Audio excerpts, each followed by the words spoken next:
اور سے سنو، یہ بات نہ کسی کے جذبات کو سہلانے کے لیے ہے، نہ کسی روایت کو بچانے کے لیے، یہ بات اس لیے ہے تاکہ دین میں وہ شامل نہ ہو جائے جو دین کا حصہ ہی نہیں۔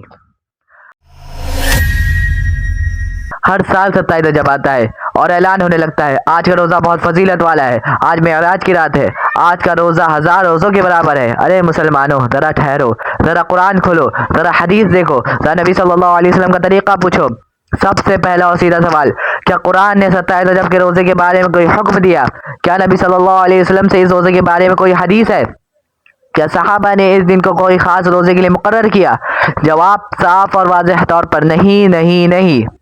معراج حق ہے، اس میں کوئی شک نہیں۔ معراج نبی صلی اللہ علیہ وسلم کا ایک عظیم معجزہ ہے، اس پر ایمان رکھنا ایمان کا حصہ ہے۔ مگر سوال یہ ہے، کیا نبی صلی اللہ علیہ وسلم نے اس دن کوئی خاص روزہ رکھا؟ کیا نبی صلی اللہ علیہ وسلم نے اس دن کی کوئی خاص عبادت بتائی؟ جواب پھر سے وہی، نہیں، نہیں، نہیں۔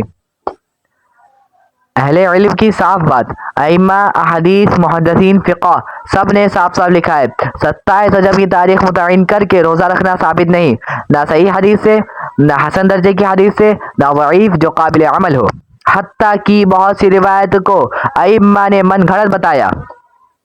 اب دل پہ ہاتھ رکھ کے سنو، نبی صلی اللہ علیہ وسلم نے فرما دیا، جس چیز کا حکم میں نے نہ دیا ہو اور وہ دین میں شامل کر دی گئی وہ رد ہے، اور آگے فرمایا ہر بدعت گمراہی ہے۔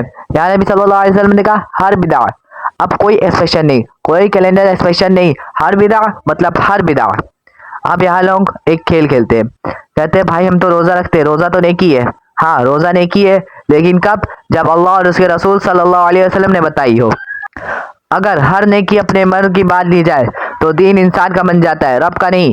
ایک بار نبی صلی اللہ علیہ وسلم کے روزوں کی طرف بھی نظر ڈال لو۔ نبی صلی اللہ علیہ وسلم نے پیر و جمعرات کا روزہ رکھا، ایام بیس کا روزہ رکھا، عاشورہ کا روزہ رکھا، عرفہ کا روزہ رکھا، وہ بھی غیر حاجی کے لیے۔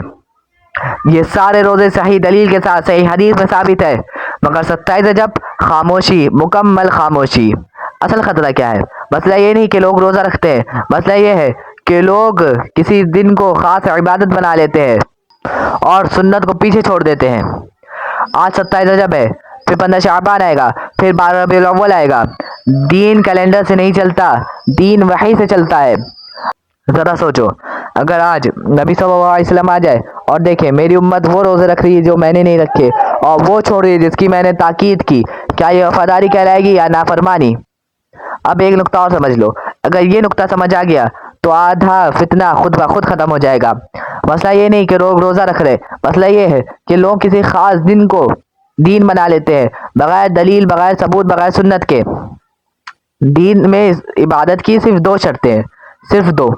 پہلا اخلاص اللہ کے لیے، دوسرا اتباع رسول اللہ صلی اللہ علیہ وسلم کے طریقے پر ہو۔ اگر اخلاص ہے اور اتباع نہ ہو تو عبادت رد ہے، اور اگر اتباع ہو اور اخلاص نہ ہو تو بھی عبادت رد ہے۔ تیسری شرط تو کبھی تھی ہی نہیں، بس لوگوں نے بنا لی اور چلتی آ رہی ہے۔ ایک سوال جو کوئی نہیں پوچھتا، اگر 27 رجب کا روزہ اتنا ہی فضیلت والا ہوتا جتنا بیان کیا جاتا ہے تو کیا صحابہ اسے چھوڑ دیتے؟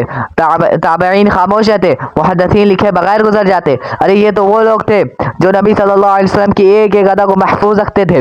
وضو میں پانی کہاں سے ٹپکا یہ بھی روایت میں لیا ہے، اور تم کہتے ہو اتنا بڑا روزہ ان سے چھوٹ گیا۔ یہ بات عقل بھی قبول نہیں کرتی اور دین بھی۔ کچھ لوگ کہیں گے بھائی کوئی نہ کوئی تو روایت ہوگی۔ ارے مسلمانوں، اہل علم نے، ائمہ نے صاف صاف لکھا ہے، کچھ روایتیں ضعیف ہے اور کچھ روایتیں من گھڑت ہے، اور اصول یاد رکھو، عقیدہ اور مقصود عبادت ضعیف روایتوں سے ثابت نہیں ہوتی۔ خاص دن، خاص روزہ، خاص فضیلت، یہ سب صحیح دلیل مانگتے ہیں، واٹس ایپ فارورڈ میسیجز نہیں۔ اصل نقصان کیا ہے؟ آج آدمی 27 رجب کا روزہ بڑے جذبے کے ساتھ رکھتا ہے، مگر پیر و جمعرات چھوڑ دیتا ہے، ایام بیس بھول جاتا ہے، سنت روزوں کی خبر نہیں۔ یہی تو شیطان کا کھیل ہے کہ غیر ثابت چیز میں اتنا مصروف کر دو کہ ثابت چیز چھوٹ جائے۔ یاد رکھو، دین میں اضافہ محبت ہے۔ نبی صلی اللہ علیہ وسلم سے محبت کا مطلب ہے کہ انہوں نے جو کیا وہ ہم نے کیا، جو انہوں نے چھوڑ دیا وہ ہم نے چھوڑ دیا، یہی محبت ہے، باقی سب جذبات ہے۔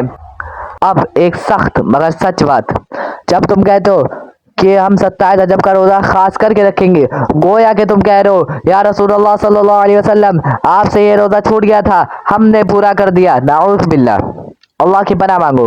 تمہاری زبان سے یہ الفاظ نہیں نکلتا مگر تمہارا عمل یہی کہتا ہے۔ اب فیصلہ تمہارے ہاتھ میں، یا تو دین کو وہی رہنے دو جو نبی صلی اللہ علیہ وسلم چھوڑ کر گئے، یا تو ہر آنے والی تاریخ کو نئی نئی عبادت بنا لو بغیر دلیل بغیر ثبوت کے۔ مگر یاد رکھو قیامت کے دن پوچھا یہ نہیں جائے گا کہ لوگ کیا کرتے تھے، پوچھا یہ جائے گا کہ میرے نبی صلی اللہ علیہ وسلم نے کیا کیا۔